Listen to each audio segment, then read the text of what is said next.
Welcome to the channel and welcome to this 2000 point game of Warhammer 40k 9th edition. It's Tau versus Genestealer Cults.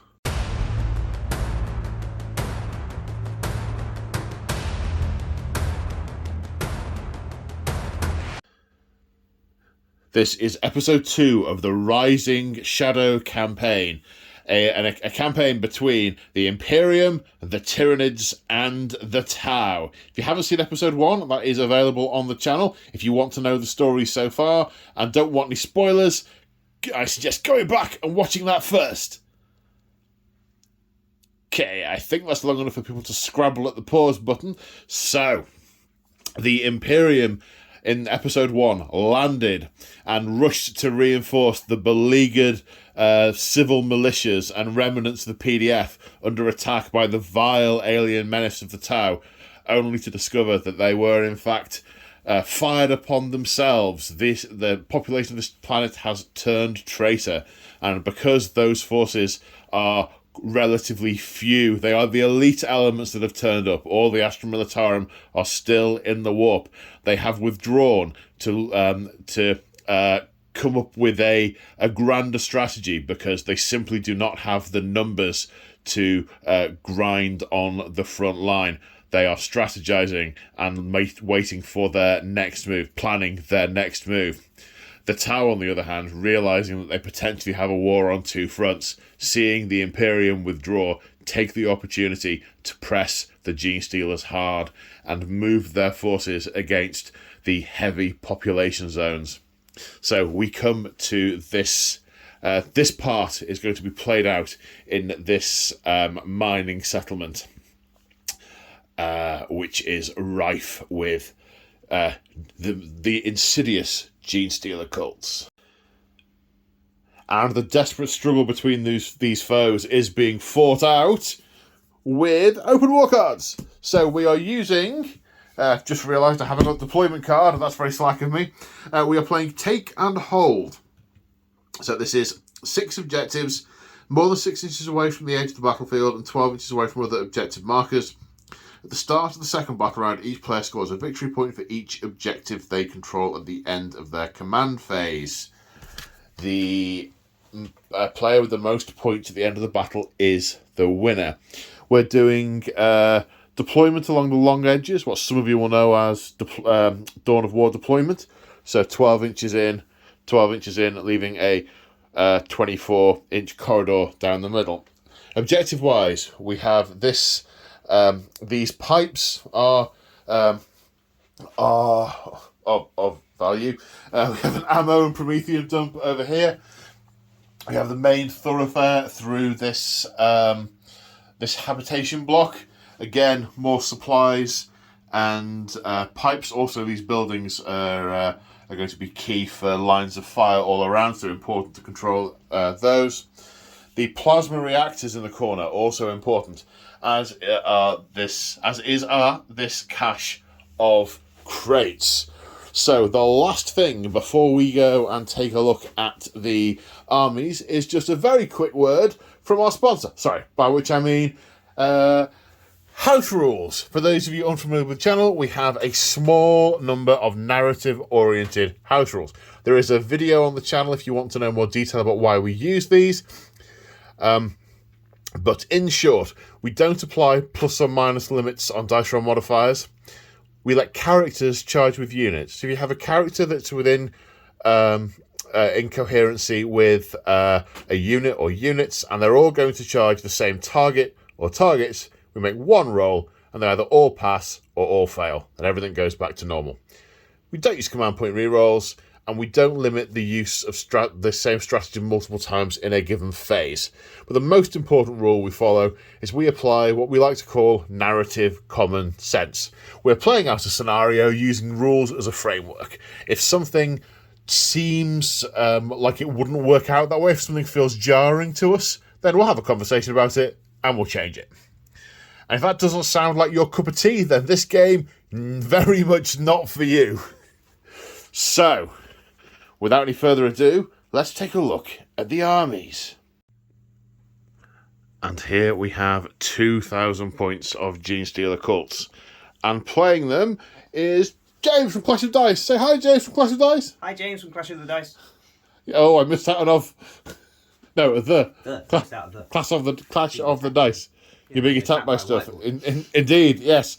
So, you are our insidious Genestealer cult player in this campaign. Indeed. Well, still, if you've watched episode 1, people will already know this. Yeah. But, so, this is your army. Lovely it is too. What are we looking at, and what does it do? Okay, so do you want the what does it do first, or do you want the what we're looking at? Go on, what's it do? What's your general army shtick? What's its thing? So, Genestealer cults are famous for not deploying on the battlefield, so they've got the conceal rule, which means when you deploy, you can choose to put an ambush marker down instead of a unit. Would you? So it's like a tokeny type thing. It is. It's an ambush marker. Right. Okay. Yep. So you put one of them down instead of deploying the unit. You can just deploy the unit, but you put one of those down instead. Or if it's a biker unit or an infantry unit, they can be set up underground, which means they don't even put a token down. But we'll start with tokens. If I go first, in my command phase, I then deploy the units where the tokens are. I've got to deploy the first model within an inch of the token, and everything else within 6 inches of that model. So basically what it kind of lets you do is see your opponent's entire deployment, if you use it. Yeah. Yeah. If I go second, I do it at the end of the opponent's first movement phase. So they have to move towards you not knowing what's what. Yeah. And you don't have to decide what's what until it comes to deployment of the tokens, do you? Correct. Yes. Yes. Sneaky. Yeah. So that's probably their most interesting rule. They've also got another rule called unquestioning loyalty. So if you've got a character model that's within 3 inches of a Genestealer Cults unit that's got the unquestioning loyalty ability, they can try and leap in the way of any incoming attacks. So you roll a dice if a character gets hit and will be wounded. If they're within 3 inches of another unit, you roll a dice, and on a 4+, another model can leap in the way and take the damage for them. So you can kill nearby models instead of your characters. Yeah. Yeah. And cool. that's the interesting thing. The model does die. So if they get, say, this chap gets hit with a damage 3 weapon. Yep. The Magos has also got the unquestioning loyalty. She could dive in the way, but she's got 4 wounds. But she would die from that. Oh, right, okay. Yeah, because it does say the model gets destroyed. So it doesn't matter how much damage it's inflicting, what the wound's characteristic is, the model leaping in the way gets destroyed. I mean, okay, so that's obviously a rule to stop sneaky shenanigans. Probably. But yeah, okay. Yeah. They've also got the crossfire rule. So if a unit has got the crossfire ability, which is basically anything that isn't purely melee, like Genestealers and Aberrants, then if they shoot at an enemy unit and they've got damage 1 weapons, if they score 5 hits, the hits don't have to do any damage. If they score 5 hits, the target unit gets a crossfire marker, which means any other unit shooting at them gets +1 to their hit rolls. So basically, if you're shooting multiple units at the same target, the subsequent units can get bonuses. Yes. Okay. So it's either 5 hits or more with damage 1 weapons, or 1 hit with a damage 2 or more weapon. And if your models are either side of the unit, you get extra stuff, don't you? Yeah, that the model then becomes the target then becomes exposed, which is +1 to wound rolls, and if the subsequent models are within 12 inches, then the target unit also does not get the benefits of cover. Right. Okay. So we'll refresh our memories on that as and when it occurs. Yeah. So that's the general army stuff. So remind us what your gene cult is. The cult I'm using is the Bladed Cog. So they have a lot of bionics embedded into them. So this chap's got bionic legs, some have got bionic eyes, some of them have got bionic arms. So yeah, a little bit of kit bashing. I really like them. But what they do is they get +3 inches to their ranged weapons, and that's all ranged weapons except for grenade type weapons. It does also apply to any ranged relics. I've double checked that. So right, okay. It doesn't apply to grenade type weapons. So you can't throw a grenade 3 inches further, but your guns are 3 inches better. Yes. Hurrah! The entire army gets a 6-up invulnerable save. Because you're made of metal. Yep. And if we shoot or fight, we can re-roll one failed wound roll. So that's what the Bladed Cog get. Okie dokie. Right, so what are we looking at then? Right. Our Warlord is the Primus. That's this chap. Yeah, and his Warlord trait is Biomorph Adaptation, which gives him +1 attack in melee and +1 to his toughness stat. Okay. Accompanying him is a Magus. Uh-huh. You'll note that that is a different Magus to Game 1.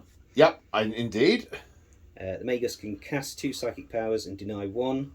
It knows Broodvolt Surge, which is the Bladed Cog specific psychic power, Mental Onslaught, Psychic Stimulus, and we'll cover off what We'll they go do. through those when they That's occur. when they occur. Yeah. She also has a Psychic Familiar, which is basically a token that allows her to do one re-roll of a psychic test per battle.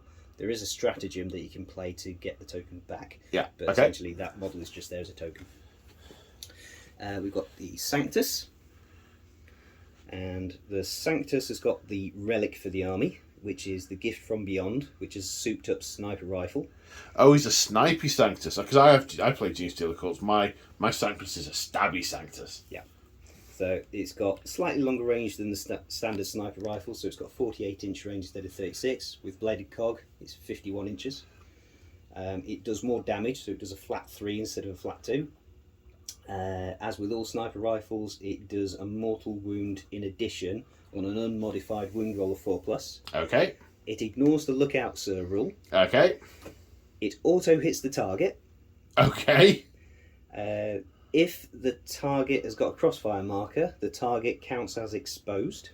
Right, so no cover. Yeah, which means you get +1 to wound rolls. Yep. Yeah. But yeah, target also does not benefit from cover. It's got a 5-up invulnerable save. It's -1 to be hit in both melee and by ranged attacks. Right. And it can't be targeted if it's more than 12 inches away from the shooting unit. This is a lot to remember. We'll It is. we'll That's a reiterate lot that for sort of one stuff when we get to it. Okay. We've got a Nexus. Yeah. And his special thing is, in the command phase, he can just drop a crossfire marker on an enemy unit. Right, okay. If the Primus is within 6 inches of him, Yes. then he can boost the Primus's aura abilities to anywhere on the battlefield. Ooh. Yeah. So it's a little bit like an Astra Militarum Vox unit, but much better. Much better. Yeah. And also an aerial picture of GW head office in Nottingham. It is, yeah. Yes. And the last character we've got They've Abominant. even got the bins. and the Abominant. Yeah, the Abominant. And I've spent a command point on the Abominant for gene-sized gifts, which means I can give him a relic. So he has got the Amulet of the Voidworm, which gives him a 4+ invulnerable save.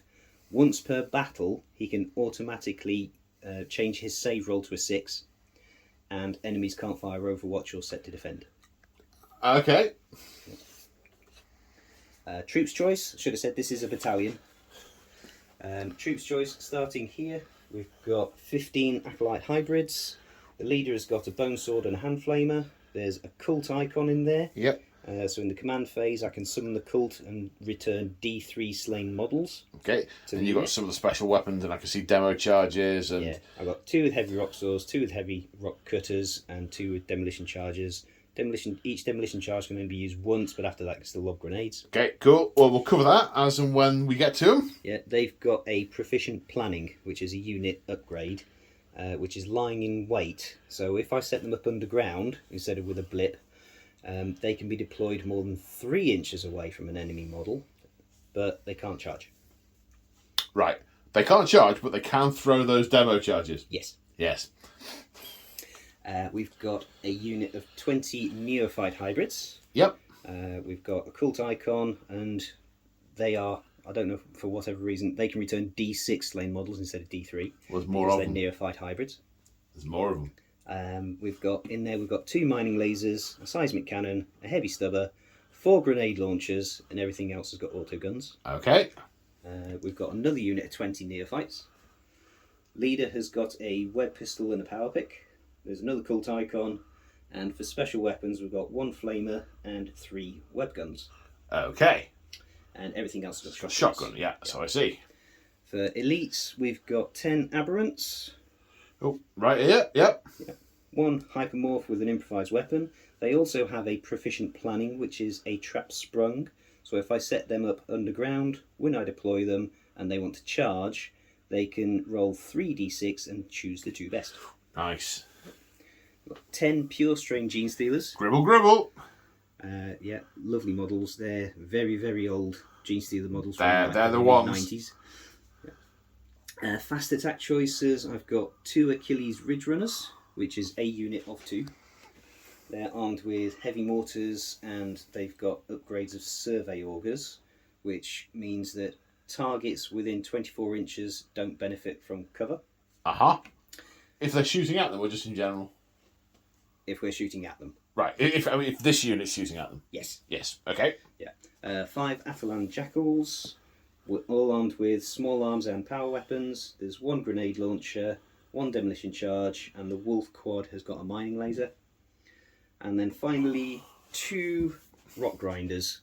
1 with a heavy seismic cannon, 1 with a heavy mining laser.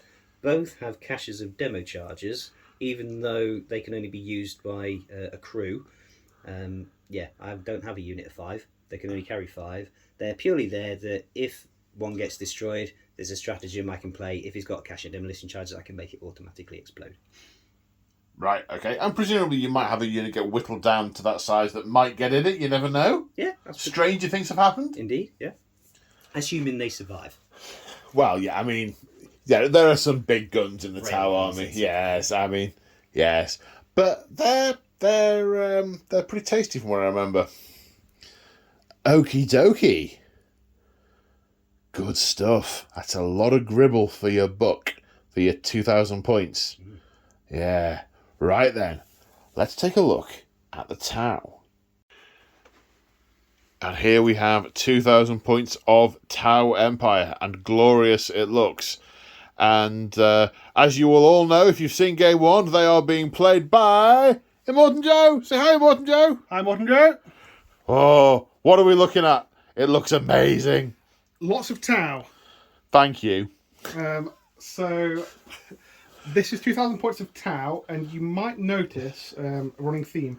There are a lot of fast-moving vehicles here. Everything is fast, and the set that I'll be running today is Viola. Oh yeah, well that's how they're painted. Yes, which translates to hot-blooded in the Tau Yes. language. So they get 2 benefits for being Viola. Yes. So if they start their turn, the very first turn in their deployment zone, they get 2 extra inches to their movement. So they're going to be super fast, and they get to re-roll run rolls and charge rolls. So they are mega fast. That's all of their special rules. Model-wise, if you want to go from left to right.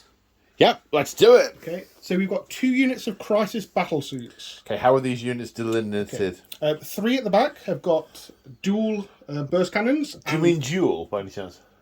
Possibly. Good. With a flamer on the shoulder, and each one has a personal shield drone.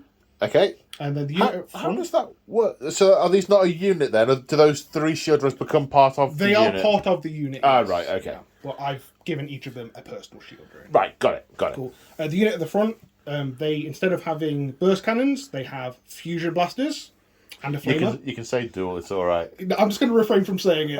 It's okay, I'll only be mean once. Okay. And they each have a shield drone as well. And then to the right of them, if you want, at the front, we have a unit of 10 Pathfinders.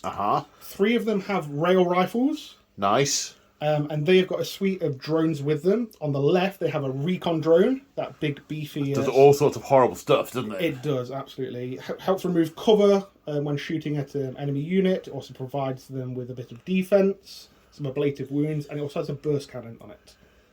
To the right of them, they have 2 marker drones to help with marker light support. Oh, yes. And a grav inhibitor drone, which provides them with some defense. If a unit tries to charge them, It's like, was it -2? -2 from the charge. Yeah. And then there is also a stratagem. Most of the Tau infantry have pulse grenades, Yep. which can subtract an additional 2 from a charge. So Nice. they are the scouts. They're going to be up front, so they need all the defense that they can get to prevent them from being charged. Yeah, absolutely. Just behind them to the right, there's a squad of breachers. These ones here. They are the close range, first ones in, first ones out. Through the breach, no Through less. the breach. And they're devilfish? And they're devilfish. Then where are we going? To the left, we have a unit of Fire Warriors, and they're devilfish.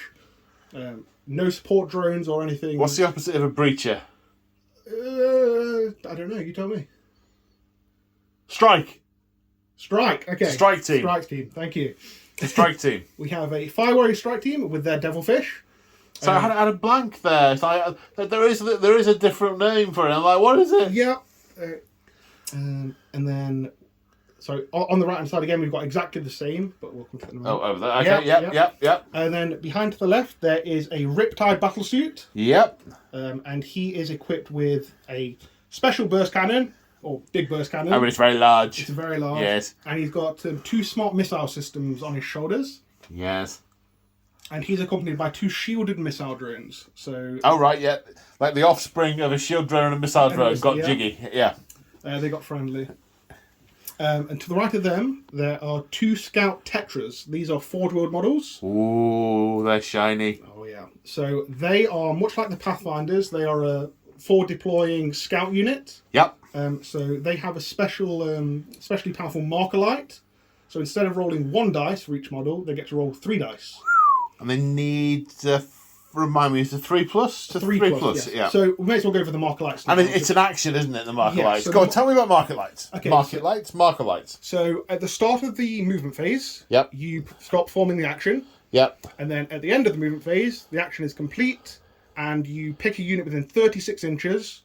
And you roll the dice for it. You roll the dice, yes. Yeah, okay.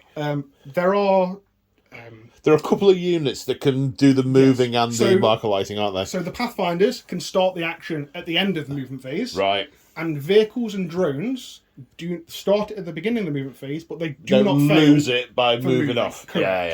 Yeah. Then we have 2 single units of piranhas with a fusion gun. With fusion guns. Is it a piranha fusion gun? Is it a special one? It's a piranha fusion gun. It is just so you didn't have to learn the rules for the gun once, and then yeah. It's a good job I'm not running all 6 of the different burst cannons as well. But I mean that. But you are. Yeah, I think I've got 4 different. I've got burst cannons, high yield, but it doesn't matter. Yeah, they're burst cannons. Yeah.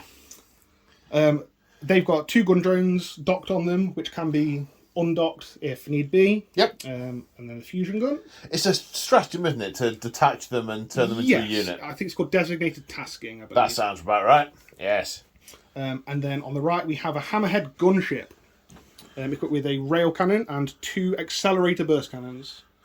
2 burst cannons and the gun of death. Yes. And the aforementioned other unit, the other strike team in the Devilfish. And at the front... last but by no means least... Yes, this is a Commander in Cold Star battlesuit, ostensibly known as Commander Domino. Commander Domino. Because the first unit that they strike, the rest invariably fall immediately after. Nothing to do with being covered in spots? No, not that way. Okay. Well, I don't know. I haven't seen her outside of a suit. She's always on the front line. Living up to the name Hot-Blooded, this one. Indeed. Okay, so she's equipped with a high-yield burst cannon, a missile pod, and a plasma rifle. And she has a personal shield drone as well. She has the Warlord trait, Academy Luminary, which is the Viola-specific stratagem. Whenever she uses a particular kind of stratagem, I believe it is a war gear stratagem or a battle tactic stratagem, she can refund command points on a 3+. That's right. I was trying to remember what it was then as you were talking. Because I play... I always want to say viola, which obviously is a large fat violin, but I play viola as well. Yes. Yeah. Sorry, carry on. So that is her Warlord trait, and she has a relic, the Onager Gauntlet. They're not called relics, are they? They're called prototype. No, prototype are separate weapons. Are they? Yes. It has a name, but it's eluding it. Super special tech gubbins. Yes, that's close enough. Yes. But yeah, basically she likes getting up close and personal, so she has had her suit outfitted with basically a mega gauntlet, fist, which is strength 12, the AP 4, flat 3 damage. Okay. So she's a bit tasty in combat. She's right up in there. Well, quite. She can get right up in their grill. In their grill. In their grill. Okay. Oh, it looks so pretty. It all looks so pretty. It looks like there were more than for the Genestealer Cult, which is what I would expect to be the other way around. So, having no desire to check anyone's maths, let's go on to deployment. So here we are after deployment, and the Tau are going heavy in the centre with fast units on the flanks. Immortan Joe, talk me through your deployment. Okay, so throughout the deployment, I put a Devilfish with Fire Warrior Strike team on this side, Fire Warrior Strike teams on this side. The Breachers in the centre. Yeah, and up the gut. And see all the other fast units dead centre. They can react and go any which way they require. Fast movie stuff. Yep, everything here is fast. So the Pathfinders? Yes, the Pathfinders will make a pre-game move on the first turn. Right, okay, yeah. As will all of the Devilfish as well. Oh, you're spending the strat. You're going to spend the... Yeah, they get it on their War Scroll. Data Slate. Data Slate. Yeah. It's been a while since we've played 40k on the channel, folks. Yeah, so everything is potentially going to be going up the board very quickly. But it all depends. It's tricky with the Genestealer Cults, knowing where they are and what to do. Well, let's have a look at the Genestealer Cults deployment. Sounds good. James, talk me through your deployment. Well, over here we have some ambush markers. Yes. In the centre we have some ambush markers. Oh, right, yes, And yes. then on the left flank we have some ambush markers. I'll be honest, not even I know what's going to turn up there. But you have already decided which units are in... Underground. Which are underground and which are these tokens. Have you not, sir? I know which units are underground. Which means yes, then you do, by default. Yes. By a process of elimination. Oh, I know what will be coming up and taking the space of the ambush markers, but it just depends on exactly where they're going to be. Absolutely, absolutely. Okay, so... Best of luck, gentlemen. We need to roll for turn 1. Best of luck. Likewise. 6. Genestealer Cults, are you going to go first or second? I think I want to go first. Okie doke, Genestealer Cults, turn 1. And here we are at the end of the Genestealer's command phase. So there were lots of pre-game moves from the Tau. The Devilfish, 3 Devilfish, all moving forward, all doing a forward move, a move forward. Going further up the board. They're nearer. They got nearer. As did the Pathfinders. And the Genestealers have revealed their positions. They've come out of their ambush. So it looks like over here we have cultists with shotguns and... Magus. Magus, thank you. Thank you. Oops, knocked that one. Shotguns and Magus on the right flank. In the centre, we have the Ridge Runners with the mortars. And, I am surprised to see those not coming out of ambush. We have 10 Pure Strain Genestealers. Goliath Rock Grinders. And over here, the Atalan? Yep, Atalan... Jackals. Jackals. And the Snipey Sanctus on top of the Power Refinery. I mean, return fire is not a good idea for him in that position. And that's the end of the command phase. So now we go on to movement. And we are at the end of the movement phase. The Atalan Jackals have come round the side, eyeing up this Devilfish, I assume, with a mining laser. Then in the centre, these cultists have poured out of these buildings and raced onto the roof, ready to get their mining weapons to bring them to bear. On the other side, coming in again from underground, thank you. We have the Primus and the Nexus. Now the Nexus has the Primus has an ability that if he comes from underground, it's the conceal rule. So if you come up from underground and you've got an ability that you would otherwise have used in the command phase, you can use that ability when you come up from underground. And both the Nexus and the Primus have got abilities that can be used in the command phase. Right, okay. So how have you deployed, what are those abilities and how have you deployed them? So essentially it's just the Primus that's using his ability, which is Meticulous Planner, So, oh, hang on. Yeah, I've got another one. But in your command phase, I can select friendly cult core unit within 9 inches. And that's That this will be one. those ones. And until the start of my next command phase, each model that, when it makes an attack, can re-roll a wound roll of 1. And I also forgot the Nexus has got his other command phase ability, which is I can place a crossfire marker on an enemy unit. Right, oh. So I need to do that. Okie dokie. Well, you think about that whilst I. So the Rock Grinders have gone straight up the gut. Did they advance or did they move? They just moved. They just moved. Potentially some charges here. Am I right in thinking you've got a stratagem that lets you do extra move on the charge with those? No. Or no? Okay, that's my different parts of my memory bleeding into each other there. The Ridge Runners staying at the back ready to mortar things. And these cultists staying put over here on this objective, holding tight to the valuable munitions, because controlling the assets here will determine the future of the conflict in this particular sector. So, we're done moving. Let's move on to shooting. But before the shooting phase, the psychic phase. What is the Magos doing, sir? So Magos is going to try and cast Broodvolt Surge, which goes off on a 5. That's cast on a 5. The Tau Psyker will attempt to... So that's cast.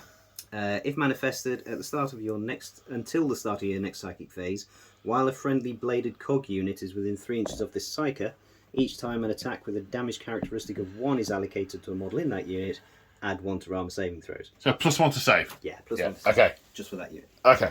And then we're also going to try and cast Witchfire, which goes off on a 5. Which does. And I pick an enemy unit visible within 24 inches, aka that Devilfish. Uh-huh. And I roll 4d6s, of which I only have 2. For each roll of 5+, I inflict a mortal wound. Okay. 2 mortal wounds. Right. And then we do it again, but reducing the number of dice. 2 more mortal wounds, 4 in total. And then we do it again, removing a dice. No more mortal wounds. So at that point we stop because I haven't rolled a 5+. So yeah. 4 mortal wounds taken by the Devilfish. Oh, I tell a lie. Should have only been 2 because you stop if no enemy models were destroyed. So it's only 2 mortal wounds. 2 mortal wounds. 2 mortal wounds on the Devilfish. Okie dokie. Now we go on to the shooting phase. Kicking off the shooting phase, the Ridge Runners are mortaring the Pathfinders. Yeah, d6 shots each. 10 in the unit. 10 in the unit, So yes. minimum 3 each. Do the drones not count? I don't believe so. They're a separate unit, are they? They're part of the unit, so if you want to count them... They're models in the unit, they do count, yeah. So 8 shots? Well, it means the unit's 14, so is it minimum 6? Yes. So it's 12. Yeah, they do count, yeah. Right. Ballistic skill of 4+. And no minuses to hit? I don't believe so. That's Not great. Not great. 4 hits. Strength 5, toughness 3. 3. I can re-roll a wound because of bladed cog. So 4 hits at -1. 4 wounds at -1. Wounds Okay. at -1. Okay, so 5 plus armor save. Strength 6 actually. So that is 2 wounds. So the recon drone takes 2 wounds. And they also get a crossfire marker. Not that they need one. And nothing in range of the Stubbers? No. Okie dokie. And the Stubbers from the Ridge Runners also being in range and line of sight of the Devilfish, fired at the Devilfish and put 2 wounds on it. Now we come to the Sanctus with his big gun of death that has a name that can see the battle suits all the way over here. So what are we doing, sir? So the gift from beyond is going to shoot at one of those battle suits. It automatically hits. So it's strength 5, toughness 5. So I'm going to wound you on a 4+. 4+. Like that. And that does a mortal wound in addition. And that is AP -3. Okay. So can I take an invulnerable save on this? Yes. Yes. So a shield drone is going to intercept it. It passes. But the mortal wound will put a wound on a shield drone. Okay. The shield drone's got 2 wounds, 2 haven't they? wounds, yes. Yeah, they do. Then we're going to have the This rock grinder with the mining laser Yep. is going to shoot at that devilfish. And that devilfish has the crossfire token on it placed by the Nexus earlier. Yes, So is that plus +1 to hit? Yep.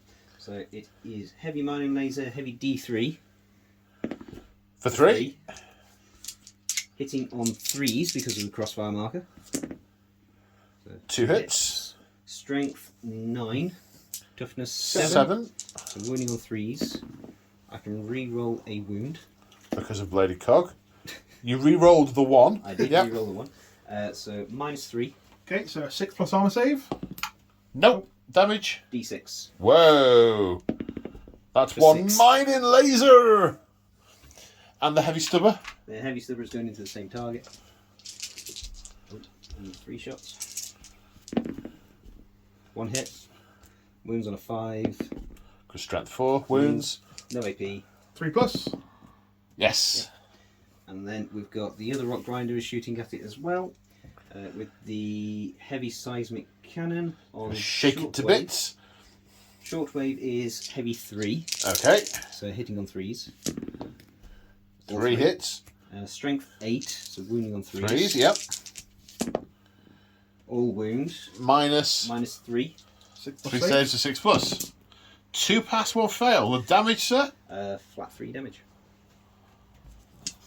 So what's that leave the devilfish on? Hang on, it's got heavy stubber as well. Oh, heavy stubber. Not that it's going to do much. But, 2 2, hits. wounding on 5s. Wounding on 5s.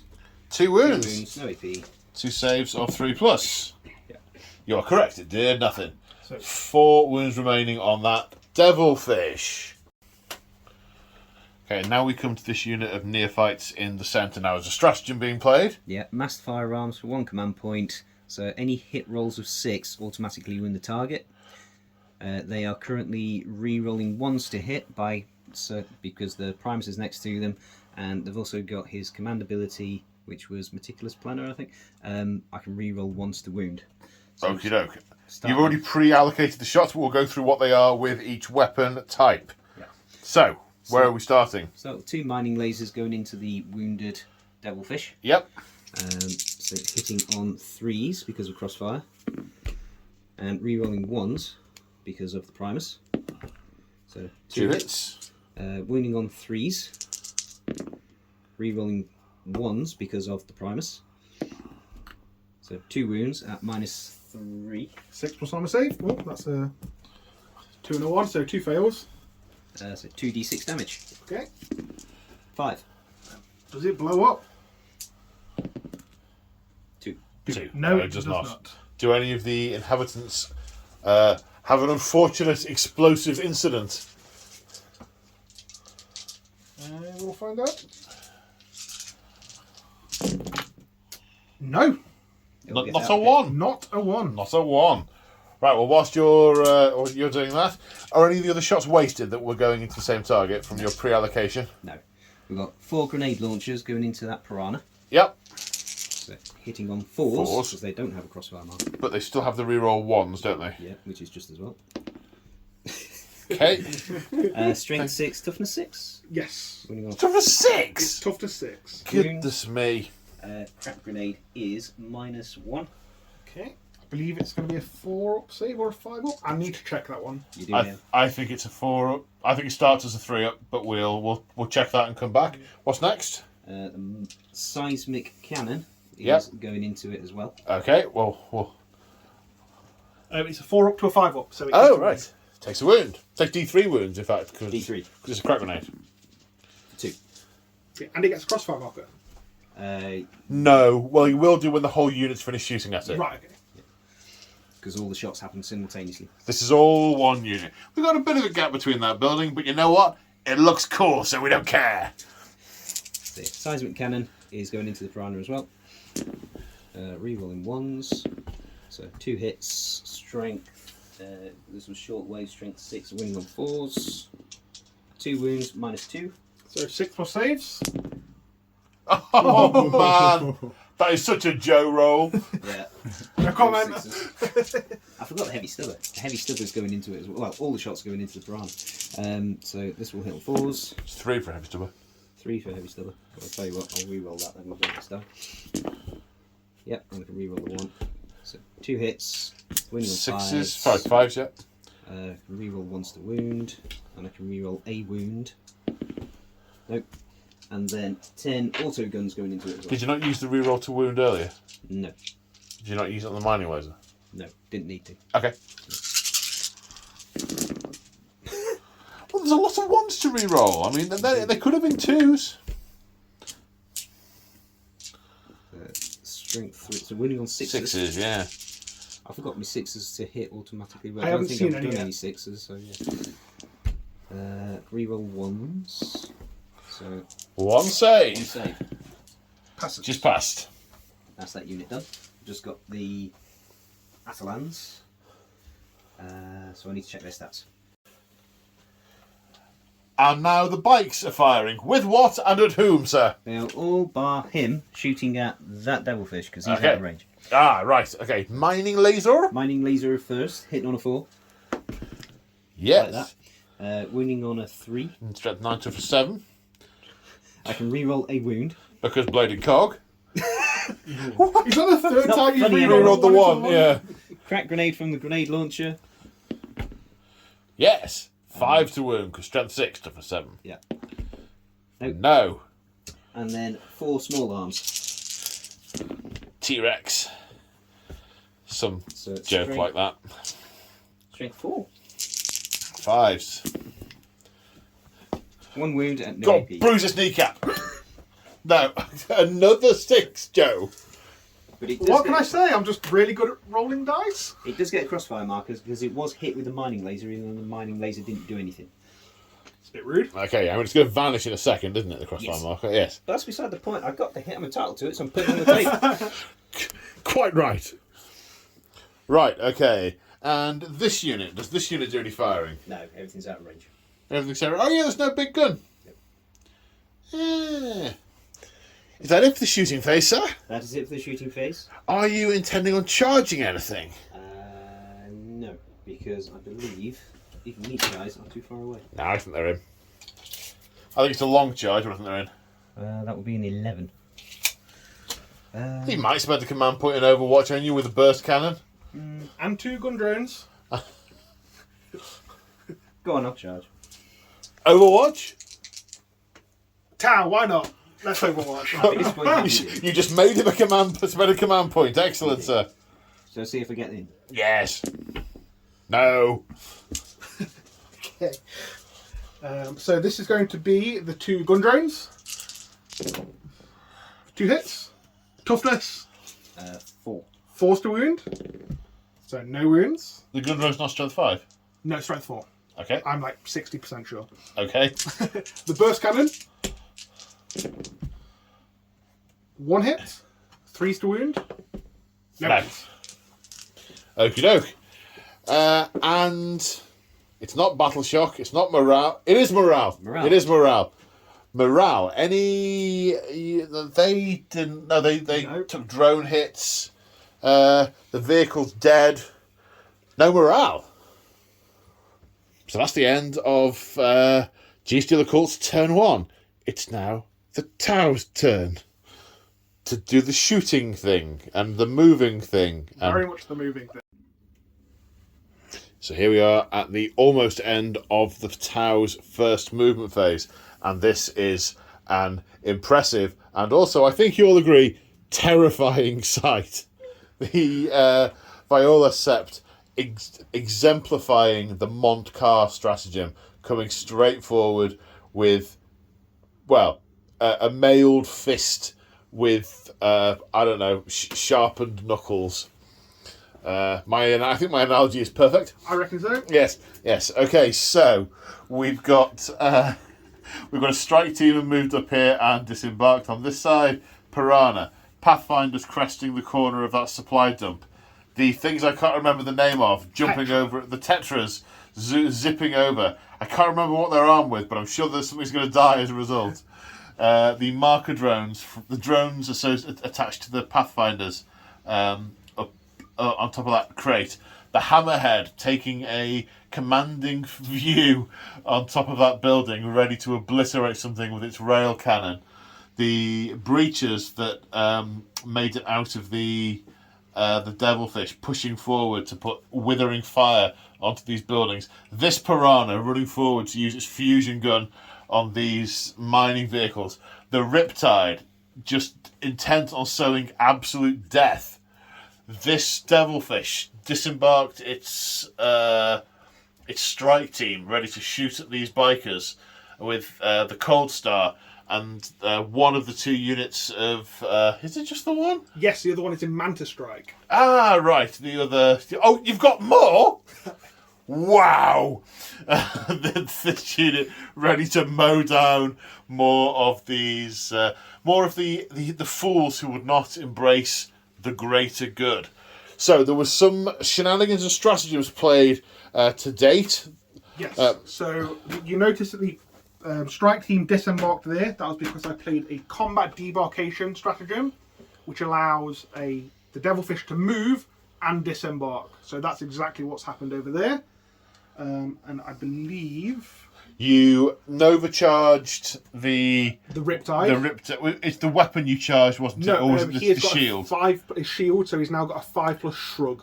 And the Cold Star placed the domino effect on the Crisis team to allow them to do something important. Instead of rolling to advance, they automatically advance 8.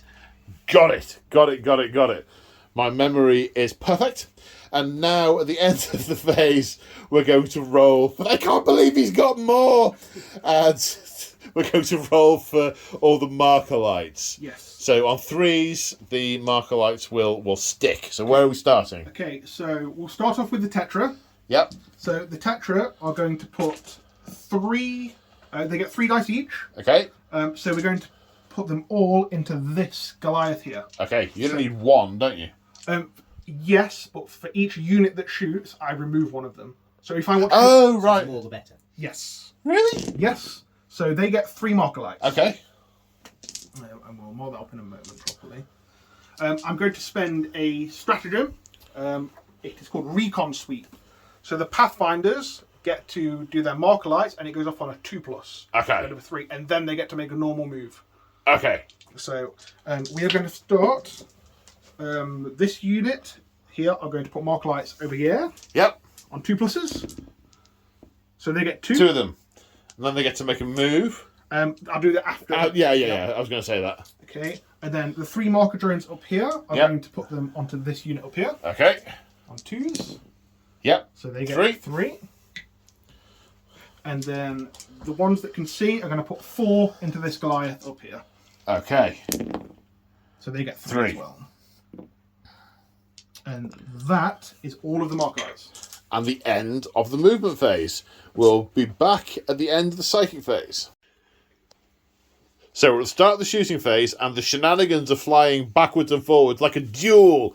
So it was and a riposte, etc. So you started with at the start of the enemy shooting phase. Lurk in the shadows on that unit of neophytes. So you can't shoot at them unless you're within 12 inches, and also you are the closest enemy unit. Right. So they're kind of safe now. Well, maybe until that dies. Until that right. Yeah. Which yeah. it probably Okay. will. And then you responded with Breach and Clear with yes the breaches, and Shocking Firestorm with the breaches. And those things are? So Breach and Clear, the target enemy does not receive the benefit of cover, and I get to re-roll to wound. Right. And Shocking Firestorm, whenever an enemy unit is killed with the model, it counts as 2 destroyed models for the purposes of morale. Right. Okay. So, shooting-wise, we're starting breaches into neophytes that do not gain the benefit of cover. We have a little stack of marker light tokens like Pogs next to the unit, hitting on 3s because of the marker lights. 3s because of the marker lights. Strength 6, toughness 3 with a reroll. So 2s. Oh, I can see at least 3 ones there. So they all wounded. AP? -3 because of Monkar. I get 6 up in vulnerable saves because of bladed cog. Because you made a medal. Yeah. Okay, how many is that you need to take? 12. 12 saves of 6+. Good luck, sir. Thank you. 1. 1. 11 dead. Yowzers. Okay, so a lot of cultists being felled, agile cultists leaping over the corpses of their fellows to pick up the precious weapons. Now we have the Riptide unloading, with most of the massive guns into the remaining neophytes, and the smart missiles? Smart missiles into there, and then the missile Missile pods from the pods, drones. missile pods into the Goliath. Okay, so what's the big gun called? It is called Heavy Burst Cannon. Heavy burst cannon. How many shots? 12. 12. Hitting on 3s because of the marker lights. Marker lights. Some 1s and a 2 there. 6s do anything, or was that someone else? No, that was that unit. Okay. So it is strength 6. Must be having some kind of fever dream. 2s to wound. 2s to wound. So that is 2 for 5 wounds at -3. 60 rolls. How much damage do these each? 2. Make 1. So, 4 die. oh, of course it's an invulnerable. It's not a feel no pain. Yeah. Okay, another 4 dead. Now, smart missile system. Yes, and these are. Whoop. Just ignore that apocalyptic clonk. Nothing happened. Nothing to see here. Please disperse. Nothing to see. 3s to hit. 3s to hit. 3 misses. And then this is strength 5, so it'll be 3s to wound. So that's 3 wounds. 3 wounds. Minus -2, but you do not receive the benefit of cover. 6s. Getting the benefit of cover anyway. No, 3 No, more dead. 3 more dead. And then the missile pod, There's fewer of them. I believe, This is the missile pod into Goliath. into the Goliath, yes. Hitting on 4s because of the marker light. Okay. 3. And toughness, 7. so it'll be 3s to wound. Because strength is 8. strength 8. It's a missile. Oh no, it's 7. I beg your pardon. So it's still just the 1 wound. Yep. And I need to check the range. So you'll find that I exclaim with incredulousness to pretty much everything that goes on. It's Tower with guns, and then when you realise their guns are big and bad. Okay. So yeah, it'll be AP -3. So it's a 6-up save regardless. Sadly not, sir. 2 damage. 2 damage. They are rugged construction, so it goes down to 1 damage. It's a bit rude. Yep, better than a Dreadnought. Or at least better than Dreadnoughts were when this book came out, but not when the Dreadnoughts came out. Now the 2 Tetras trying to finish off the remaining neophytes. However, command point has been spent on 1 with the shadows to get an extra point of cover save. 1 marker light remaining. The Tetras open fire with... What are they armed with? They've got pulse rifles, exactly the same as the Fire Riders. Okay. They're underslung. They're 2 Underslung pulse rifles. Hitting on 3s, I assume. Yes. So That's 5 hits. and Wounding on 3s, because strength 5. so that is 3 at -2. 3 at -2.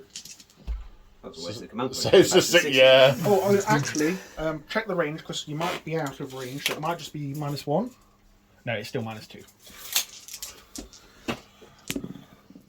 Nope. No, 20 didn't help. It's not the biggest you can go. Yeah, you can't go bigger than 20. A lot of things fired at it, however. Yeah, I mean, that was probably about 600 points of firepower. Let's go with 600. How much is the Riptide? 250. You have got to be kidding. Anyway, more shoots.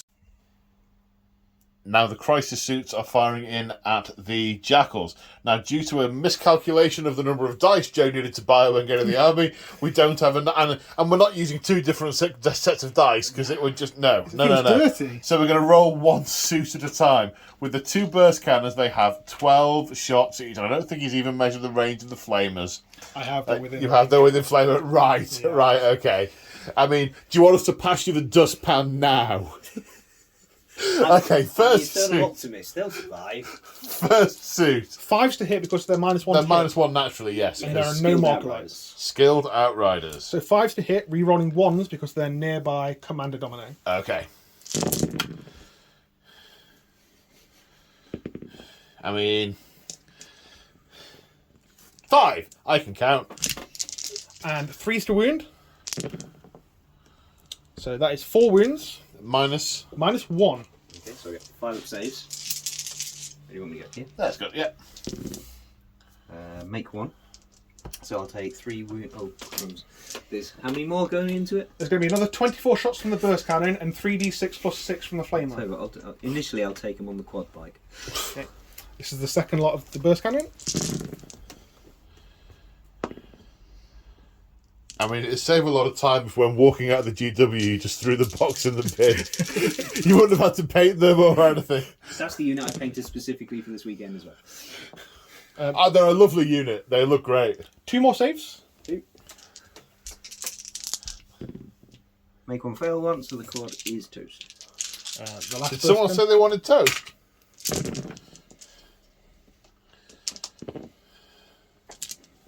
So that is 5. 5 more again. 3s. 3 to win, strength 5, toughness 4. 4. 4. Okay. 5. 4. Sorry, I forgot. For Montcar, because you're the closest unit, I get to reroll 1s to wound. So I'll just reroll that one there. So that is 5. I take these are 1 damage each. They're 1 damage each. So fail 3, so that's 1 dead. That's a 4, buddy. Yeah. AP Oh, 1. yeah, in that case, 2 more dead. Yeah. So there's 2 left, which will be... Was that all 3 suits? Now the And now flamers. the flamers. Yes. Yeah. So 3d6 Yeah, plus 6. plus So 3, 4, 5, 6, 12 6. shots. 12 hits. It's a good job. There's 12 dice there. Quite. It's like you thought it through. Strength of these flamers? 4. 4. Hey, it's only a 4 plus to wound. Reroll the 1. Okay, that looks like about 8. 2, 4, 6, 7. Why did you take the 6 out? Oh, was that a 6, was it? That's a 6. 8. 8. Minus 1. Minus 1. 5s.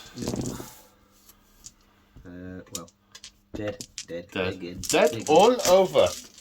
Okay, on the plus side, you don't have to take a morale check. Indeed. I mean, every cloud has a silver lining, right? Yeah.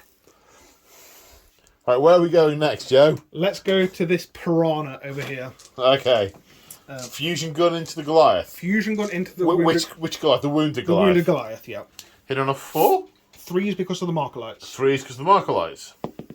Hits. Hits because of the marker light. Zerp. Toughness. 7. 3s to wound. Strength 8. Okay. That's a wound. So 6 up in vulnerable save. Yeah, you finally make one! Don't I get mortal wounds anyway, or something like that? no, not the fusion guns. All right. However, now that you've mentioned it, let's go over to the Pathfinders. You've got The small arms. Thank you, sir. It's the T-Rex effect. 3s. Wholly worthwhile, I think. Then I did that weird. 5s for the strength 5, toughness 7. The gun drones are strength 4, So but still 5. still 5s. Just the 1. Any AP? AP 1. AP 1, so 4s. Nope.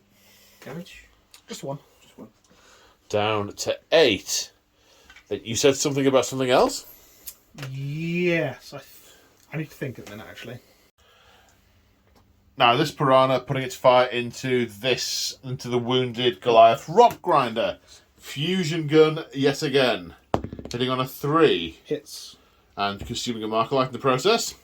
Strength 8, toughness 7, 3s. Save for 6 plus, one assumes. Yep.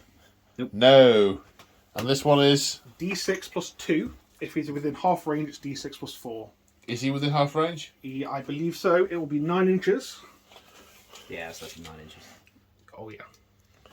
D6 plus 4. So Righto. it goes. Oh, it's got 1 It's wound got a left. wound at no -1 for rugged construction. Ah, yeah, it's got 2 wounds left. 2 wounds left. And now the gun drones that are on board. Okay.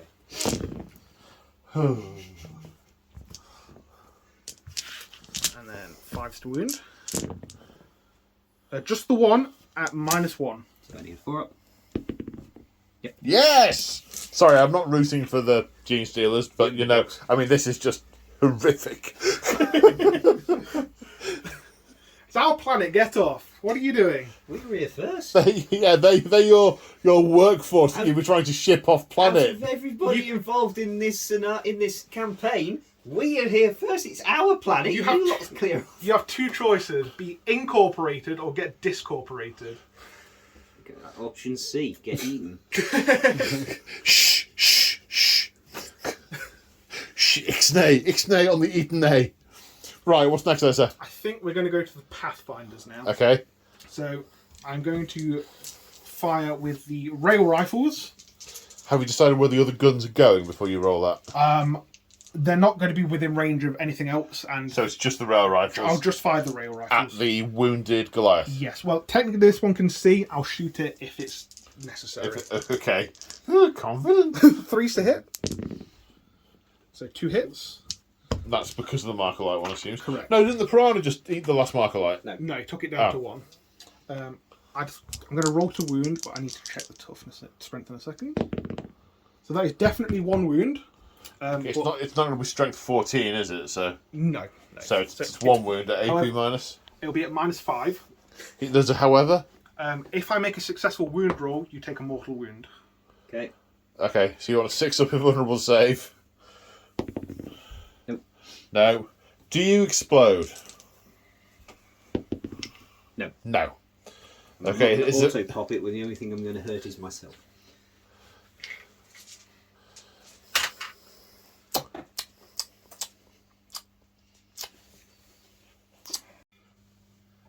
Then the Hammerhead unloading everything into the remaining Goliath rock grinder. So the rail rifle hits.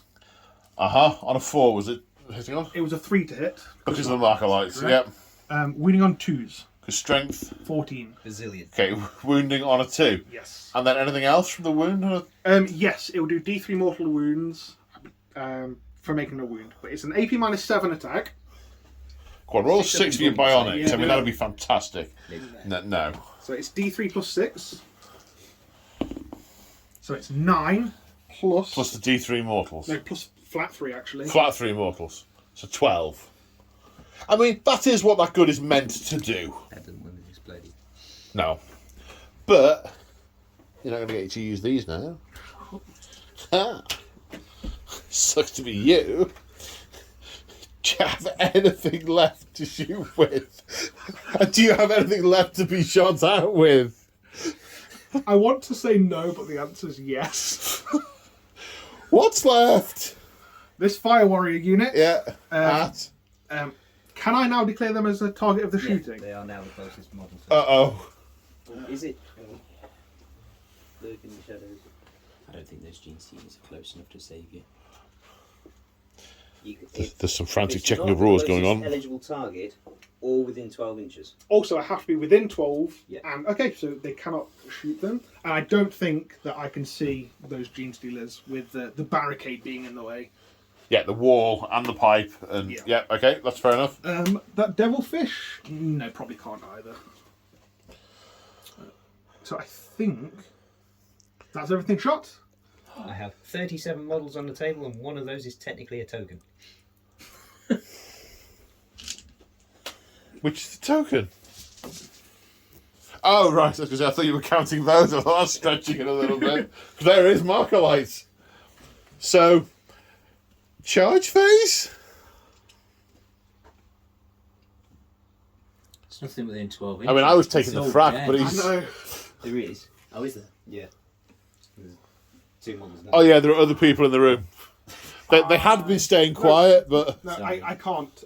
I advanced with them, and with Montcar, I class as remaining stationary, but only in the shooting phase, so no charges. Right, okay. Morale. On the plus side, I don't think you're going to fail any morale tests. No, because everything that would have taken the rail test is dead. Dead, yeah. Okay, so... The end of battle round 1. No, it's still a 0-0 draw, because points are only scored in battle round 2, which we're about to begin. Genestealers battle round 2. So here we are at the end of Genestealer Cults movement phase in turn 2. They have scored 3 points for being on 3 objectives. The Sanctus being on that one, the Nexus and Primus. Primus being on that one. And at the start of the turn, those neophytes and the Magus, being on that objective over there. Now, the Tau have come in and they have hit hard. Is this as a result of their Monkar, or have they been carefully lured into a spider's web? Have they taken the bait of those expendable units? In Gene Cults, all units are expendable. Only the Patriarch matters, for he is currently sat calling the Hive Fleet, drawing them nearer as a psychic beacon. So which is it? Are the Tau pushing forward and annihilating their enemy, or has the trap been sprung? So, we're at the end of the movement phase. Talk me through, sir.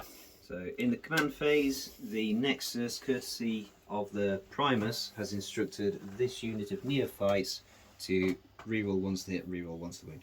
Okay. And the Nexus also dropped a crossfire marker onto this unit of Pathfinders. Strike team. Strike. Tau. Fire Warriors. Fire Warriors. And then Tau, yeah, go with Tau. yeah. In the movement phase, the Ridge Runners have moved slightly to get clearer lines of sight on the centre. Well, not the centre, that lot.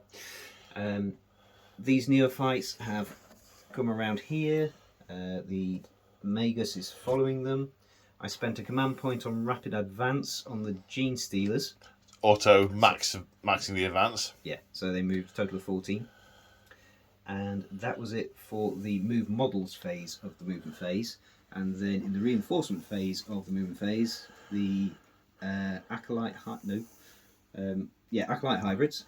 came up from underground. This cover bursting off this pipe panel, this crate, the door collapsing in, and this flood of terrifying surprise aliens. Yeah, and with their proficient planning, they can come up 3 inches away from enemy models. But They just can't charge. But they got a lot of firepower and a lot of bombs to throw. Yeah. And also the Abominant with his Aberrance also came up from underground over here. And of course, he cannot be overwatched against, very important against these horrific crisis suits. Yeah. They're not called a crisis suit. I've discovered this myself over the last 30 seconds. They're not called crisis suits because Tau dropped them into a crisis. It's because they cause a crisis in anyone nearby. Yeah. Okay, so do we move? I think we move to psychic phase. Psychic phase? Yes. I don't know what it is. You don't know what it is? Oh, okay. Okay, so kicking off the psychic phase, obviously it's the Magus. What's she casting first? She's going to cast Brood Volt Surge first, which goes off on a 5. Like that. 7. Oh no, the Tau can't resist. Yeah. So again, units within 3 inches get +1 to their armor save. And the other one is going to be Mental Onslaught, which also goes off on a 5. Which does. And that casts on an 8. Yeah, and this is the one where you roll 4 dice.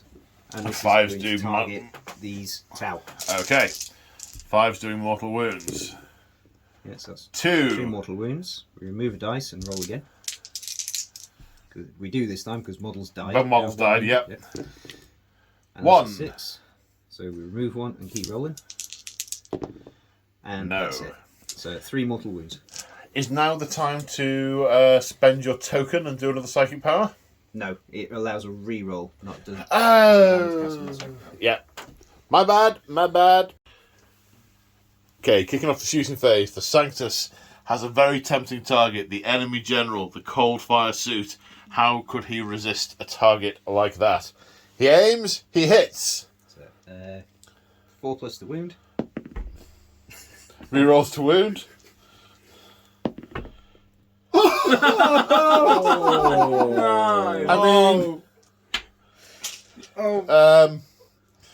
There will now be a brief moment of mourning whilst the Sanctus is put through a meat grinder. Okay, and the Ridge Runners are firing. Mortars into the Breachers. Stubbers into the Pathfinders. So, not a single hit was scored by the mortars here. Obviously, the fuse on the shell was short and had exploded in the air. Over here, 5 hits scored on the Pathfinders, so they are lit up with a marker light, which will be important for crossfire in a minute.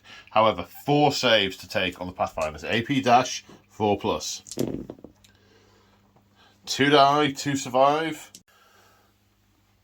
So now we have this unit of neophytes, and this is an interesting situation. So they're firing on this unit of fire warriors over here.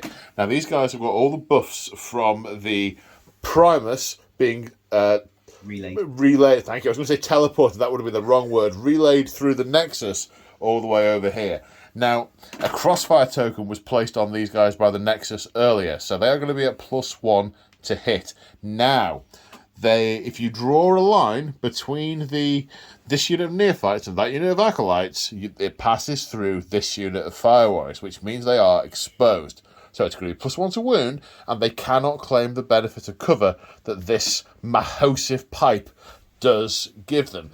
If you really get down at eye level, it's a little bit difficult to see across some of these, but we're sort of saying that the intention with this isn't to block line of sight, it's to give cover so they can sort of stand up and lean on and all that good stuff. Okay, so lots of exotic weapons over here. What have we got and where are we starting? We'll start with the web guns because they're my favourite at the minute. They're actually good now. So they're D3 shots each. Okay. This is sort of like a sticky net, isn't it? Yeah. And there's a web pistol as well, which does the same thing, but it's just a single shot. Okay. 3, 6, 7, 8. So 8. Who do we eviscerate? So we roll 1d6, and for each roll of a d6 that exceeds the target's strength characteristic, they take a mortal wound. So 3, I believe. So 4 pluses do mortal wounds. Yeah. In this case. 3. 3. 3 dead. They're not Pathfinders. What are the Fire Warriors? Yep. 3 dead Fire Warriors. Then what have we got? We've got Standard Flamer, D6 shots that auto hit. 5. Strength 4, toughness 3. So 2s. Yep, because we get because they're exposed. And they get to re-roll once to wound, courtesy of the Primus. Like those. So 5. Any AP? Nope. Standard Flamer. 4 plus save. 1 dice. So that's 4 so far. I'll take them off now. And then we've got Cult Shotguns. I don't know if I have enough dice, so I might have to do this twice because they're 2 shots each. Okay. And now the shotguns. Hitting on 3s, re-rolling 1s. Whoa. So with re-rolls, that many shots, that many hits. Strength 4, so winning on 3s because toughness 3, +1 for exposed, re-rolling 1s because of the Primus. Yep. Right, 20 foot.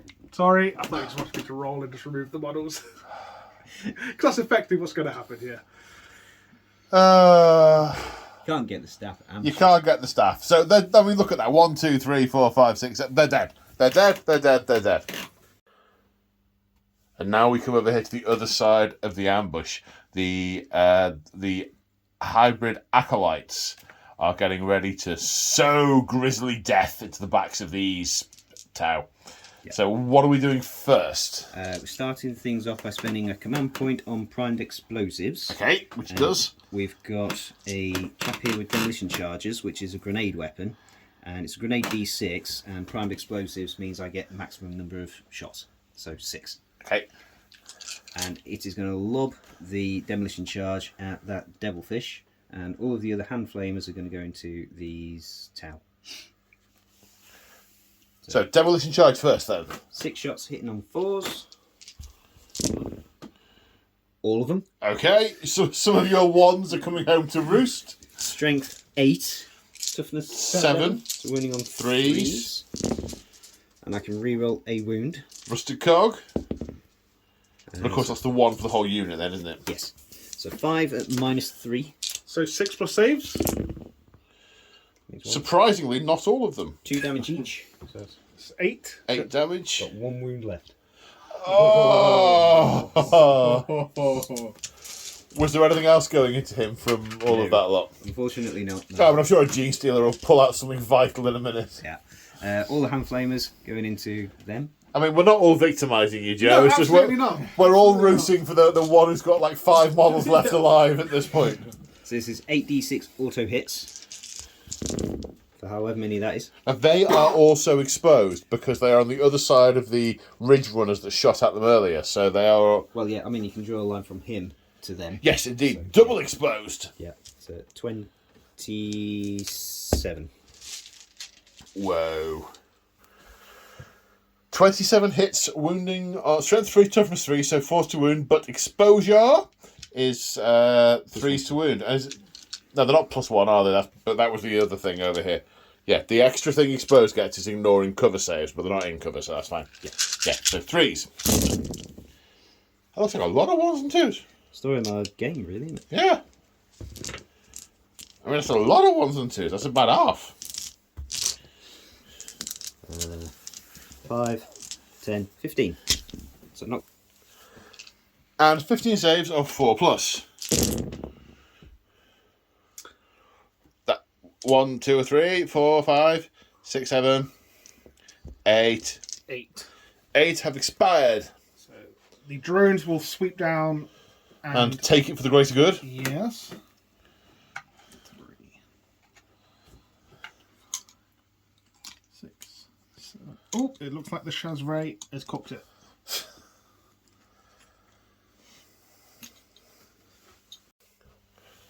So we're now in the charge phase. Genestealer's declaring a charge in all 3 of these units. The Devilfish is overwatching. 2 dying to overwatch, but the others making the charge.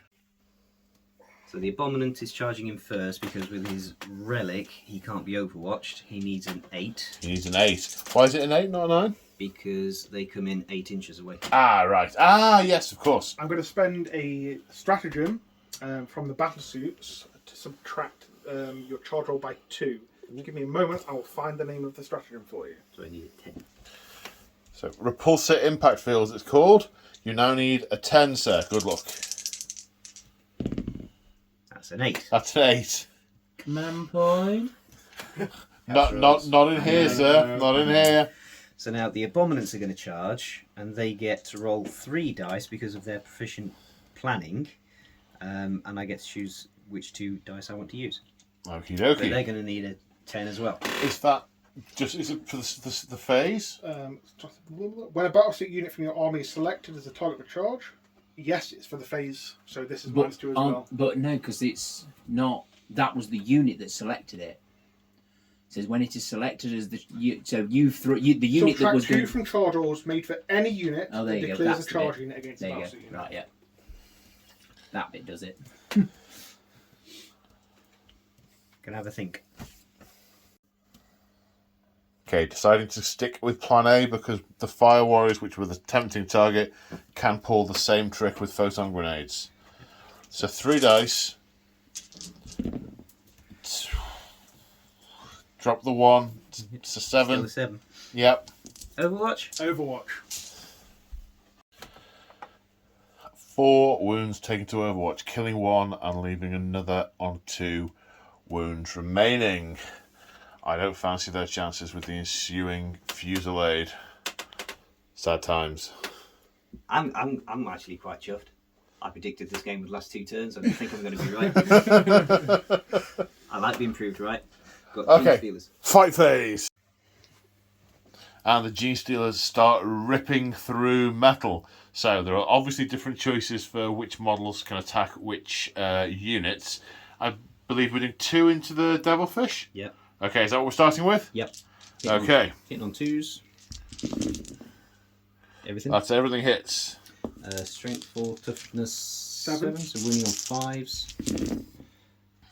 2. I can re-roll a wound because bladed cog.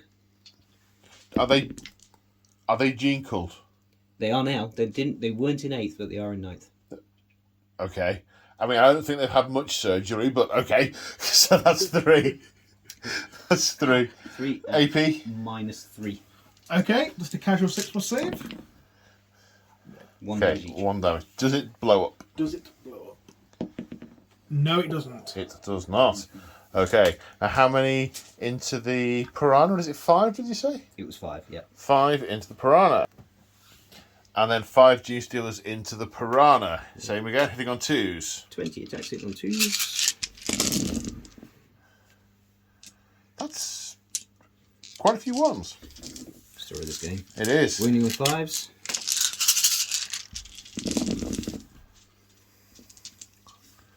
1, 2, 3, 4, 5 at -3.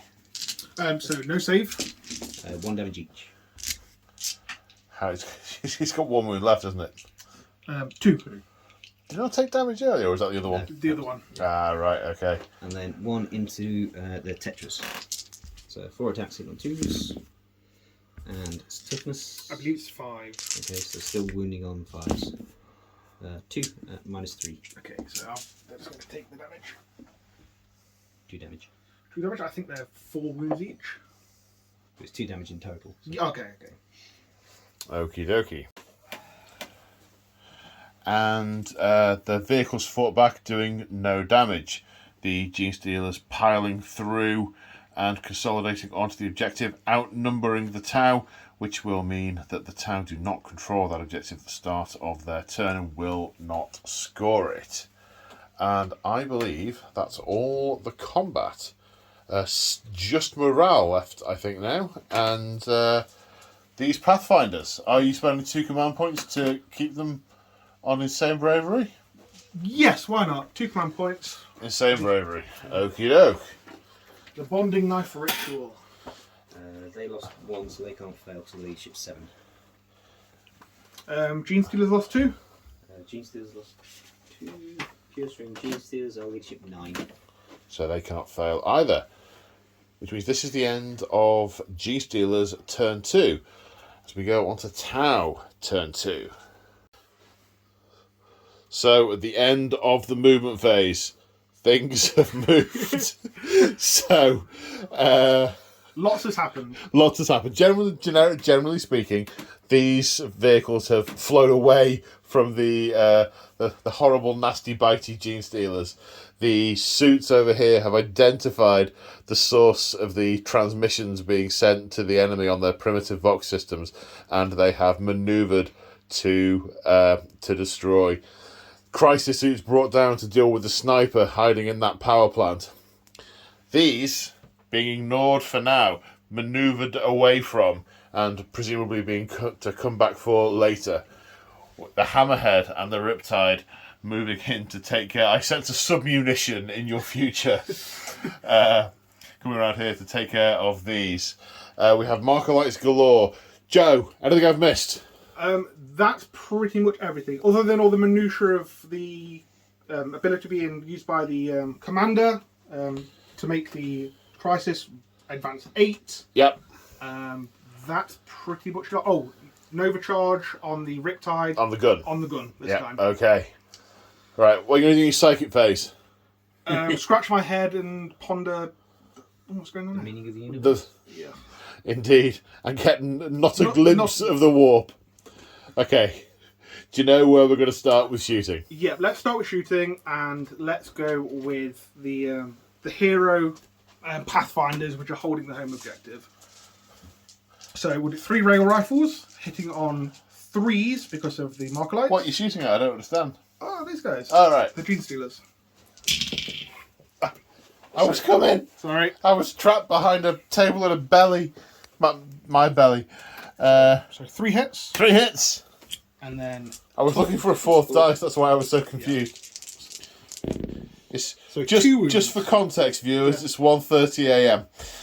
It's not. Oh, sorry. It's 20 to 2. Oh, Because of Montcar, I get to reroll 1s to wound. Sorry. So that is 3 wounds. 4 of them vulnerable saves.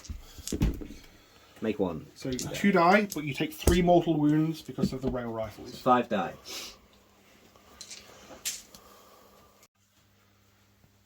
and the Breacher team clearing the remainder of the Genestealers. So the Riptide has scored 15 hits on the Acolytes hybrids with his big spinny death gun. Strength 6, toughness 4, wounding on 3s. Rerolling 1s for Montcar.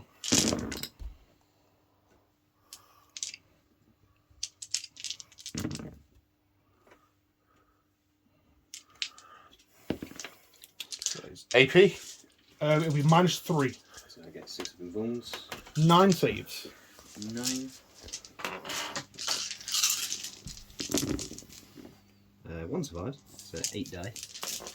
Okay. Then you've got them. Smart missile systems. Yep.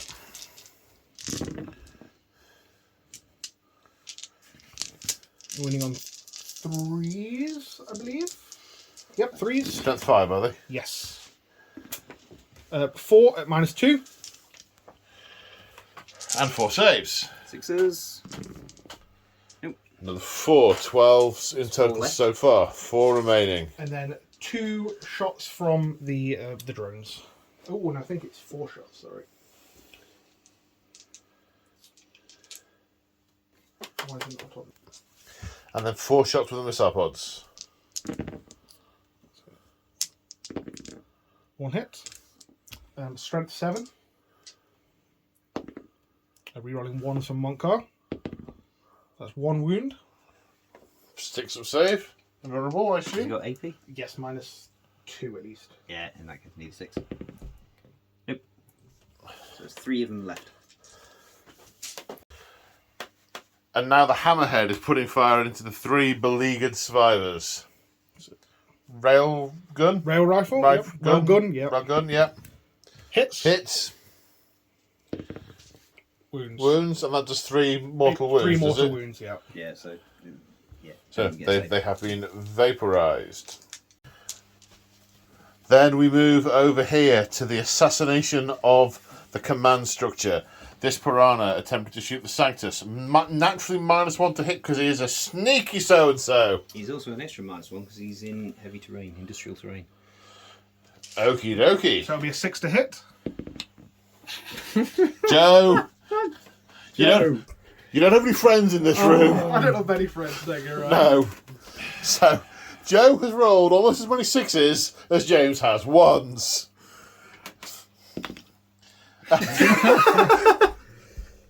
Wow. Was that the wound roll? That was the Yes. wound roll. Do you have an invulnerable I save? have a 5+. Right, okay.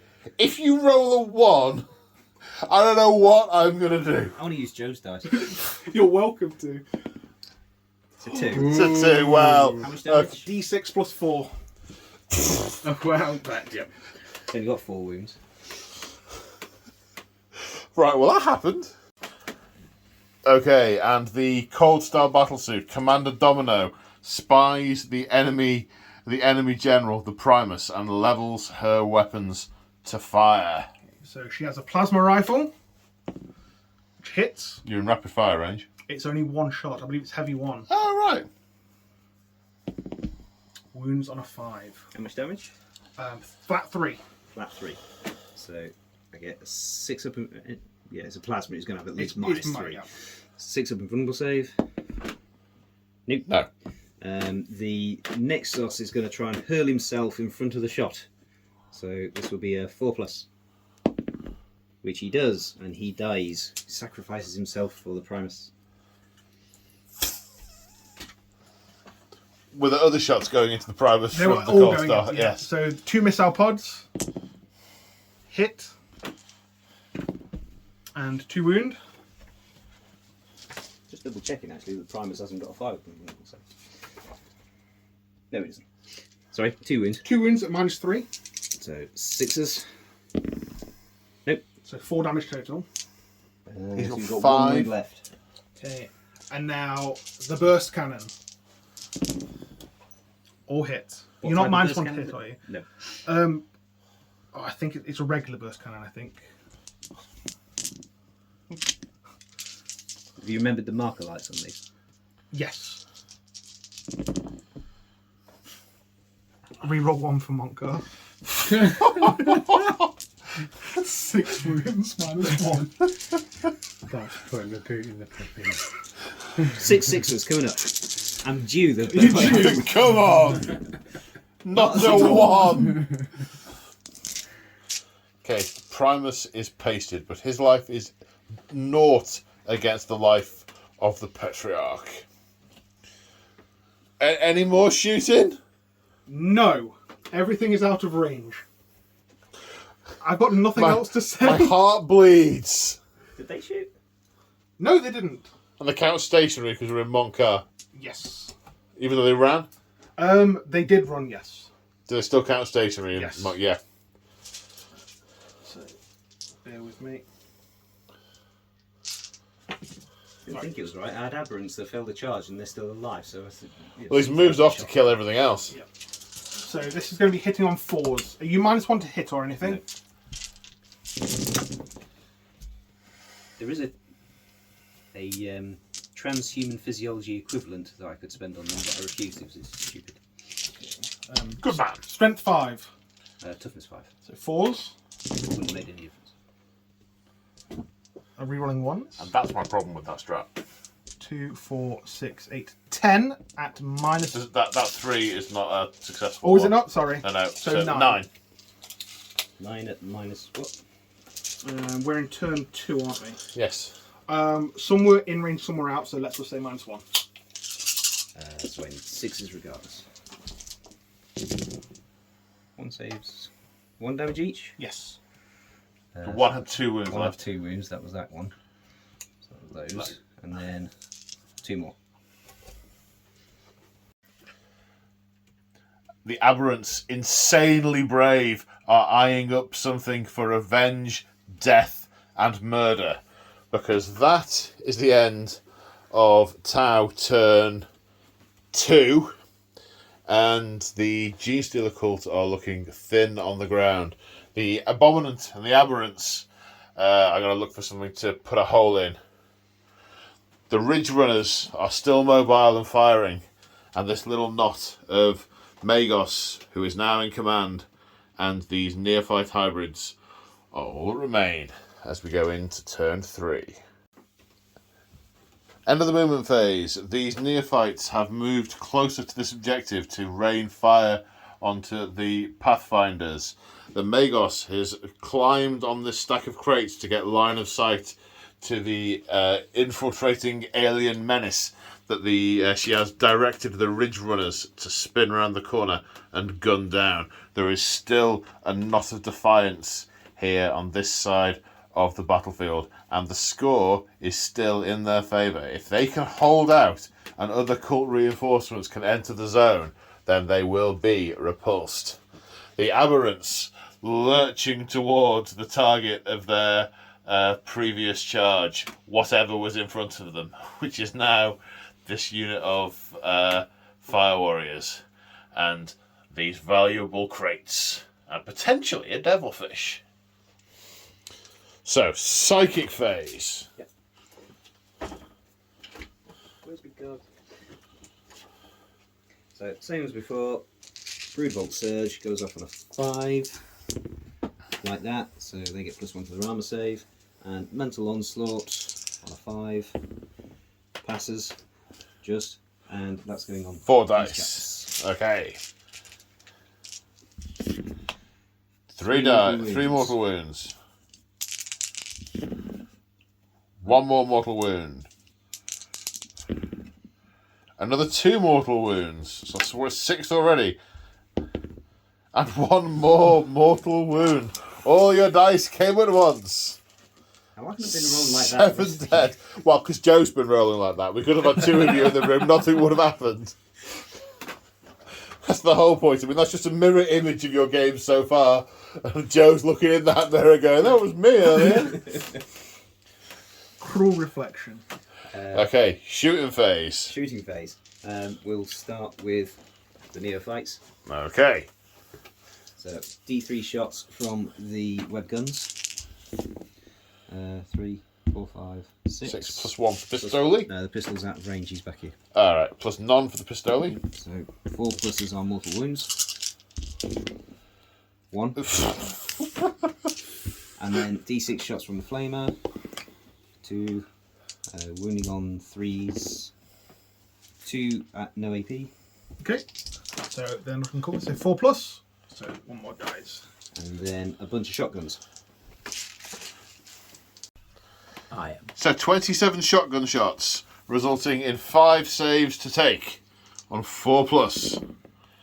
2 fail. Just enough. The Pathfinder, exactly the right amount of death, and the Pathfinders are taken off that objective. Okay, so it's just the Ridge Runners now with guns. Do you know where they're going, or...? I'm going to put the heavy stubbers into those, Yes. and the mortars into those. into those up there on top. You're going to shell the crates full of all your valuable supplies. Yeah. Good. Spite and denial. Yes. So 12 heavy stubbers into them, or 12 heavy stubber shots, hitting on 4s, of which there are less than average again. I mean, you suck. Wounding on 3s. That's better. No AP. 4s.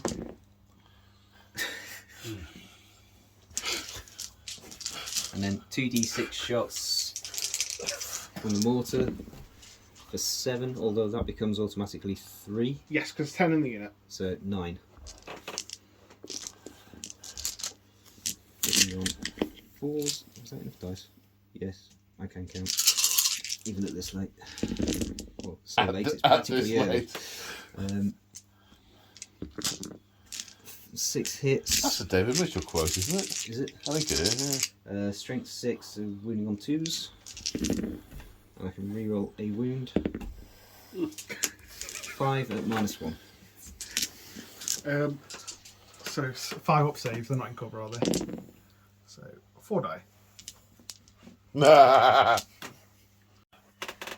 Right, the aberrant charging headlong at these crates, ready to slam in and claw his way to the top. It's a 4-inch charge, but the Tau have just peered over the edge and have dropped a bunch of photon grenades down, making it 2 inches longer. A 6 is required. Good luck, sir. Indeed. I daren't do it.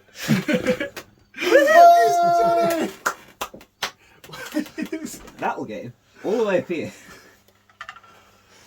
And then they're charging as well. Do they get the 3 dice still, or They is that don't. just That's only when when they arrive? come out, yeah. So they need a 5.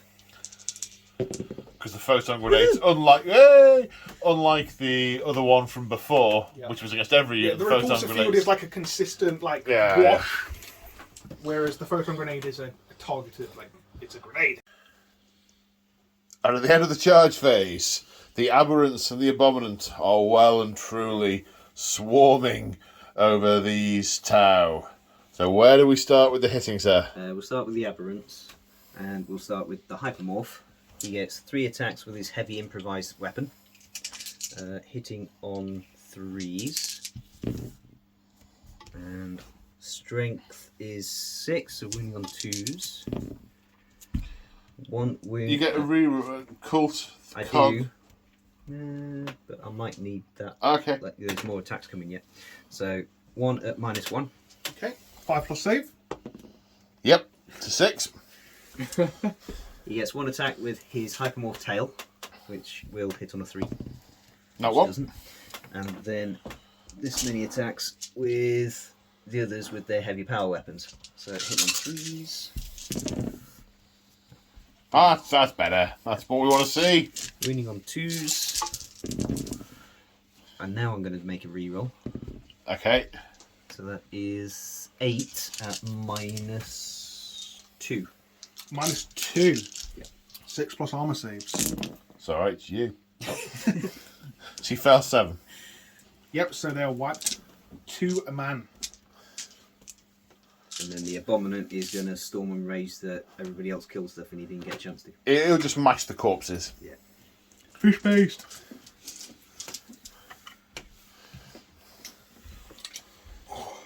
And then, at the end of the fight phase, I am going to play... Does it return to the shadows? Oh no, that's something different. Use this stratagem in your movement phase when a Genestealer Cults infantry unit from your army is selected to move, or in your fight phase after a Genestealer Cults infantry unit from your army has resolved all of its attacks but before it makes a consolidation move. If that unit is more than 6 inches away... Oh, I'm not. You're not. Bastard. Devil Oh, you filmed me. I thought you'd stopped. Well, it...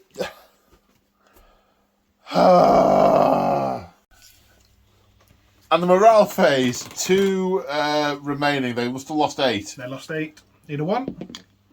They don't get it, so 1 runs away and another 1 will run away on 1 or 2. No, it's 6. It's a 6, so that is the end of Genestealer Cults turn 3. And as we go into Tau turn 3, the Genestealers have succeeded in the two realistic objectives they had for the turn. They've pulled the Tau off that objective and pulled the Tau off that objective, because they now outnumber over there. The score, as Tau start their turn, they gain 2 points. 1 for that objective and 1 for that one. The score is 4-all as Tau go into their turn 3. So at the end of the Tau movement phase, they are living up to their reputation for mobile warfare. Over here, the Piranha has been told to secure this objective, and to be honest, I think there's been a bit of careless reversing, and he's just backed into the plasma coils and breathes a sigh of relief that they didn't detonate. Here, these crisis suits have told to secure this area because more of the mutants could spill from these pipes, these buildings. This devilfish has backed the way away from the aberrants, but also helping cover this thoroughfare. That one Pathfinder has been told that for the greater good, he must stand in front of that horde of slavering maniacs and act as a rear guard for the things that really count in the Tau army over here. I think it was more of they tried to meet up with each other to secure him and get him to safety. No. These crisis suits, the only enemy vehicles on the table are over here, and the anti-table guns have come in this direction as well to try and take out the tables. The Cold Star battle suit has moved over here, has an array of targets. The Hammerhead aiming its sub-munitions at this large clump of rebels. The Riptide Nova-charging its legs today and moving further. And basically, and we've also got the anti-tank weapon coming to try and vaporise a young lady in the background over here. A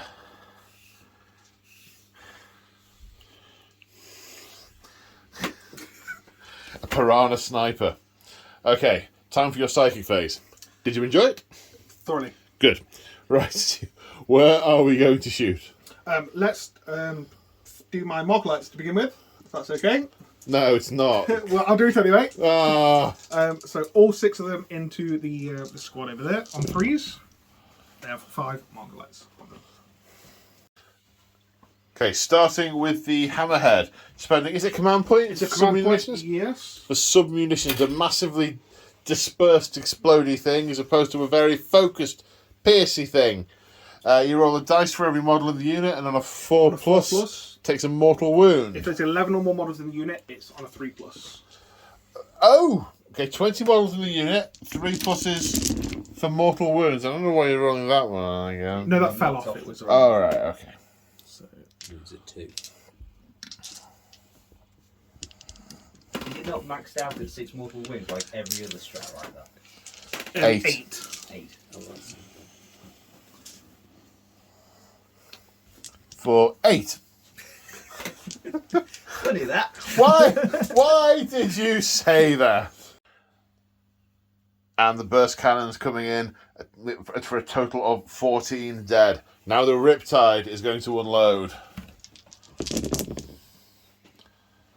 You want 3s because of the Marklites? Thanks. my narration has tailed off significantly. 20 to 3. 2s to wound because it's strength 6. Okay. 6. 6.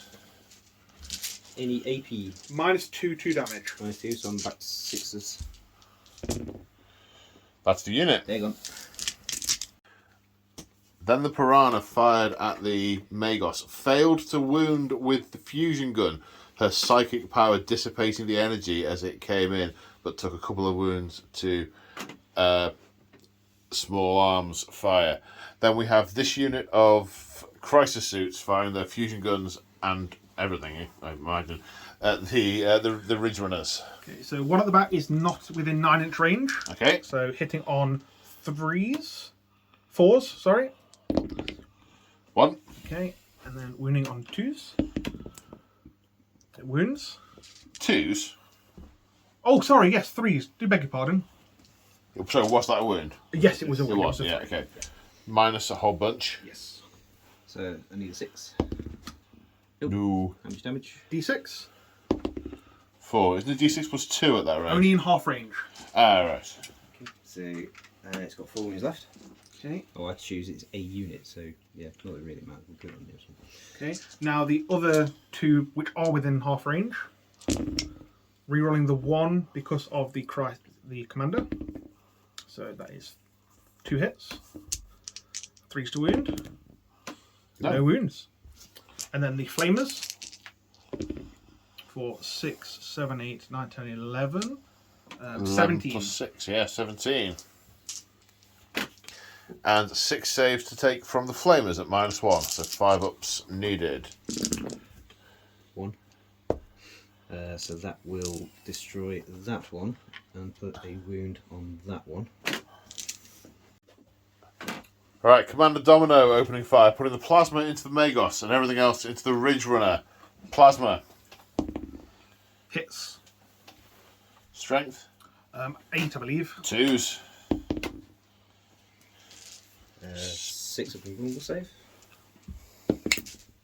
No. Definitely not 6. Flat 3 damage. Yeah, that'll do it. Now the missile pods, 2 hits, and toughness, 6. so 3s to wound, strength 7. So 2 at -2, 2 at -2 needs 6s. so 4 damage total. Okay, 3 left. And then the burst cannon, all hits, and then 5s to wound for 3, -1. 1 fires. How much damage? 1 each. 1 each, so down to 2 wounds left.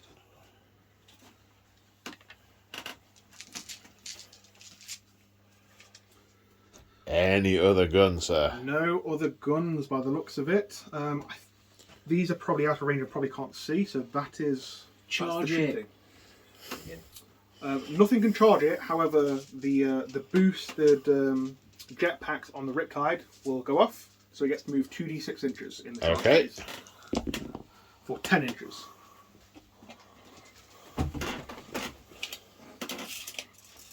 Try and get onto this objective. Yeah.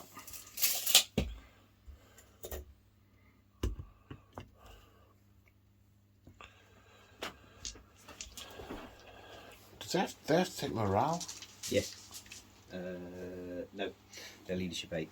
Right, okay. So, I think, unless I miss my guess, that is the end of Tau turn 3 and the end of Battle Round 3. The Tau have pretty much succeeded in clearing the Genestealer Cults off this side of the table. And with the exception of this vicious pack of aberrants over here. And as we go into turn 4, the Genestealers have nothing left in this battle zone. The aberrants will start to rampage, but will be quickly brought down by the massive array of fire against it. No leadership, just the degenerate mutants of the cult, and this battle zone is lost to the Genestealer cult. The Tau have successfully pushed through, broken their line with and will now start plumbing the depths of the underhive in which the Genestealer cult has grown its insidious plot from which it began its uprising. There endeth episode 2. Gentlemen, not dragging this out too much because 3 a.m. Thoughts, sir? I was wrong. Turn 3, not turn 2. Joe? I had a great time. Just the movement of the Tau, I thoroughly enjoyed it. Yeah, the Tau definitely moved and shot. And moved and shot and moved and shot. And on that happy note, this is the end of episode 2. If you enjoyed this, please consider liking and subscribing, and join us again for episode 3 of The Rising Shadow Until then, take care, and we'll see you in the next one. Say bye, everyone. Bye, Bye.